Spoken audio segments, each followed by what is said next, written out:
Team Skeptic can't whistle, but quantum physics is a walk in the park. You ought to see him try to whistle.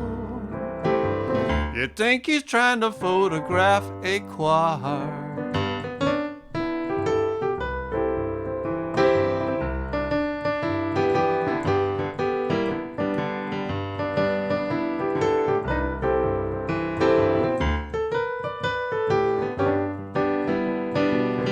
Team Skeptic can't whistle, but quantum physics, that's a walk in the park. You ought to see him try to whistle. You'd think he's trying to photograph a quark.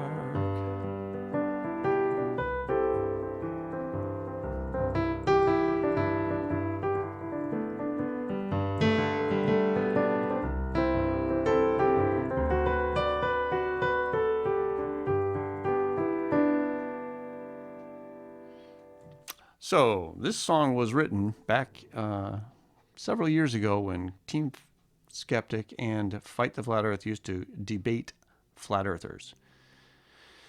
And I guess you had to be there to understand why the song was written.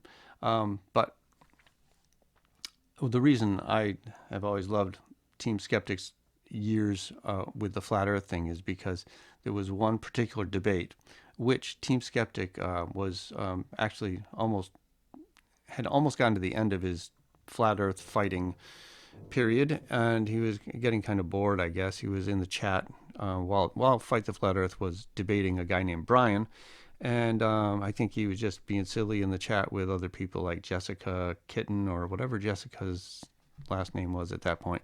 But in any case, Fight the Flat Earth was debating this Brian guy, and Brian said something really incredibly idiotic about, I believe it was the theory of relativity. And I think it just woke Team Skeptic up from being silly in the chat, and he suddenly, as if, like a father whose daughter has a boy come in the house and says something stupid, and don't you come into my house, blah, blah, blah.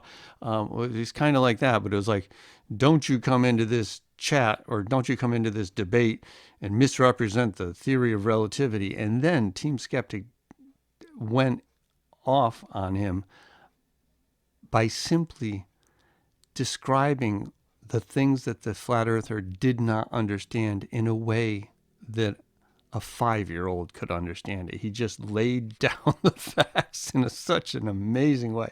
It was just one of the most incredibly wonderful things to watch. But anyways, Team Skeptic also famously can't whistle. So that's just a little bit of information that I don't think is really in the public eye as much anymore. So I thought I'd share that with you. We love you, Team Skeptic.